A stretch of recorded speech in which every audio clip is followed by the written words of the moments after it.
What's poppin' YouTube? It's your boy Jaris Scott and we back again with another video, man. Today, I know I've been getting a lot of comments asking about improving the press release and how to get off, how to break the jam. Today, I'm gonna be showing you 5 things you're doing wrong during press man coverage. So stay tuned, subscribe to the channel, like the video, and it's gonna be a banger, man. All right, so for the first thing that you're doing wrong during press man coverage is it basically has to do with your pad level. Your shoulders are a little bit too low when you're trying to break the jam.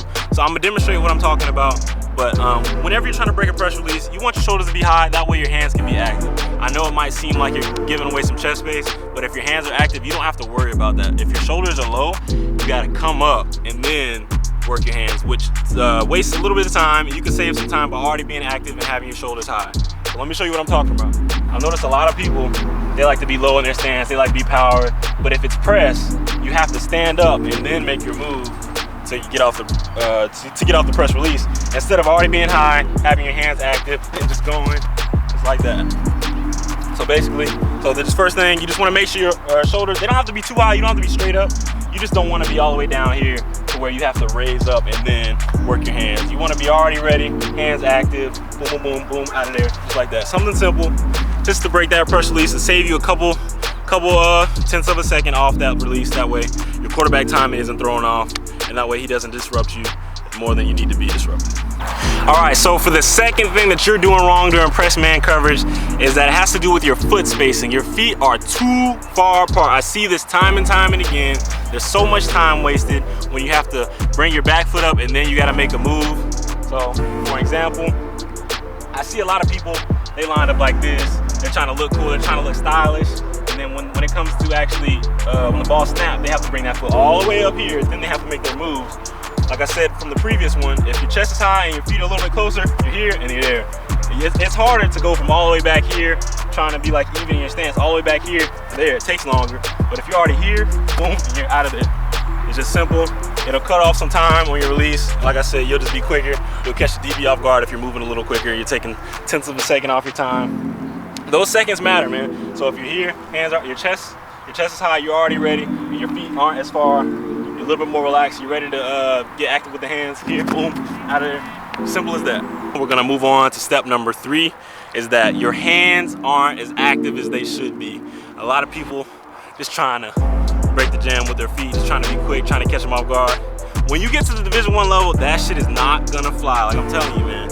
You gotta be able to have strong hands. You gotta be able to work your hands. You gotta be able to get that chest involved, work your hands, hit that elbow. So I'm gonna give you an example of that. Like I was saying, a lot of people just try to go, or they'll try to dip their shoulder, which is a good technique. Dipping your shoulder is a good technique, but it's easy. If he gets that hand on your shoulder, you're already disrupted.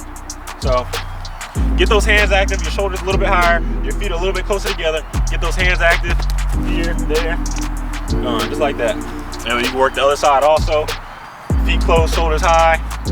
Work there, or you really want to work the elbow, boom, bow, just like that. You want to make sure your hands are active. If your hands aren't active, he's getting in the chest. All right, the fourth thing that you're not doing right when trying to break the press man coverage is that your shoulders aren't as active as they should be. You need to get some shoulder wiggle in there. You need to try to just distract the defender, try to make him miss, try to make sure he's not disciplined with his eyes. If he's not disciplined with his eyes where he should be looking at your hips, he's not gonna catch you. If he's looking at your shoulders, if he's looking at your head nod, he's not gonna catch you. So just an example of that, what that looks like. It's easy to just, your shoulders are square, you're not moving them. But if your shoulders are wiggling, I'm kind of exaggerating a little bit, it'll be more natural with pads. But if your shoulders are involved, here, and make sure you're dipping your shoulder, that way he can't get a hand on your chest. Make sure you're dipping that shoulder, whatever move you wanna do, dip that shoulder, you're out of there. You just want to make sure your shoulders are a little bit more active. You want to have a little bit more wiggle. You just want to be a little bit more limber. A lot of you guys are a little too tight when you're trying to break. You're trying to do it by the textbook. You want to have a little bit of creativity involved.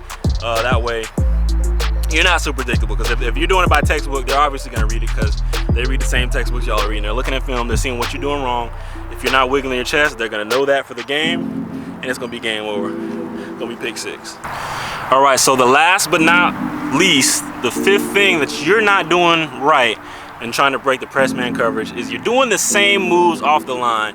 It's real simple. It's real easy to get caught up in doing the same moves because you're thinking it's working. But if you're going against a DB that's actually paying attention to the film and they see that same move that you're doing every time, they're gonna catch you slipping. They're gonna catch you slipping. You want to be able to switch up your moves. You want to get on that ladder, work your feet, be able to switch up your catch them off guard a little bit, because if they're watching film, they're seeing your tendencies. If you got the tendency of doing the same thing, they're gonna catch you. So I'm gonna give you some examples of what you could possibly do during press man coverage. So you got simple releases, you got the stab and go, some simple stuff. You can also, if you're off the line, you can stutter, 1-2, something simple like that.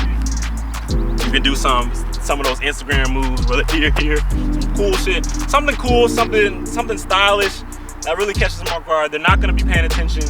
They're gonna be thinking about what you did on film, but if you switch it up, it'll be something different for them. So here you can do just anything. You just don't want to get caught up in doing the same thing over and over because it gets old, it gets repetitive, and it's easy to lock down. So switch up those footwork drills, switch up that release. That way, it's easy for you to break press, go for that fade, catch touchdown at 6. All right, that's gonna do it for this video.